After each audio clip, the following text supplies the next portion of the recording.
রহমতুল্লাহ। সংগ্রামী ভাইয়েরা, আপনারা জানেন এই বাকশালী আওয়ামী সরকার যখন বাংলাদেশে ক্ষমতা এসেছে, তারা এই বাংলাদেশকে নিয়ে বিভিন্ন ষড়যন্ত্রে লিপ্ত হয়েছে। সংগ্রামী ভাইয়েরা, তারা আমাদের দুইজন মন্ত্রী, যাদের 2 টাকার দুর্নীতি ছিল না, শিল্পমন্ত্রী মাওলানা মতিউর রহমান নিজামী, সমাজ কল্যাণ মন্ত্রী আলী আহসান মোহাম্মদ মুজাহিদ, যাদের পিছনে কোনো 2 টাকার দুর্নীতি ছিল না, তাদেরকে ষড়যন্ত্র করে মিথ্যা ট্রাইব্যুনাল করে তাদেরকে ফাঁসি দিয়েছে এই বাকশালী সরকার। সংগ্রামী ভাইয়েরা, আমরা বাংলাদেশ জামায়াত ইসলামী এর স্পষ্টভাবে ভাষায় ঘোষণা করতে চাই, এই বাংলাদেশকে যদি দুর্নীতিমুক্ত, স্বৈরাচার মুক্ত দেশ গঠন করতে হয়, তাহলে বাংলাদেশ জামায়াত ইসলামের বিকল্প নেই।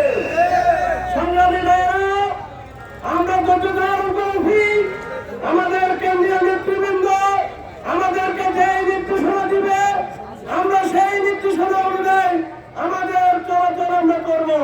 সম্মানিত ভাইয়েরা, তারা ক্ষমতা আসার পরে তারা নিষিদ্ধ করেছে, তারা মনে করেছে আমাদেরকে নিষিদ্ধ করে শেষ করে দিবে, কিন্তু তাদের সেই চক্রান্ত বাস্তবায়ন হয় নাই।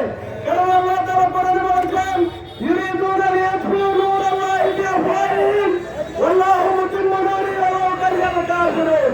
কাফের মুশরিকরা মুখের ফুৎকার দিয়ে আল্লাহর নূরকে নিভিয়ে দিতে চায়, কিন্তু সেটা আল্লাহ তাআলা প্রজ্বলিত করবেন। আল্লাহ কি প্রজ্বলিত করছেন না করে নাই? আমরা কি আছি না চলে গেছি? সম্মানিত ভাইরা, এই বাকশালী আওয়ামী সরকারের অপকর্মের কোন সীমা আছে? কোন সীমা নেই। তারা অবৈধ নির্বাচনের প্রবক্তা, তারা খুনের প্রবক্তা, তারা মানুষের মৌলিক অধিকার হরণ করেছে।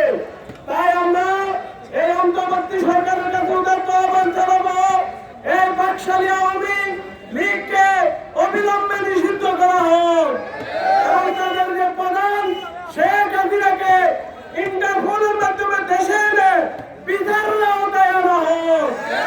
সংগ্রামী ভাইয়েরা, আপনারা আজকে এই সমাবেশে উপস্থিত হওয়ার জন্য বাংলাদেশ শ্রমিক কল্যাণ ফেডারেশন কবিরহাট উপজেলার পক্ষ থেকে অভিনন্দন জানিয়ে আমার কথা এখানে শেষ করছি। আল্লাহ হাফেজ। বাংলাদেশ জিন্দাবাদ, শ্রমিক কল্যাণ ফেডারেশন জিন্দাবাদ।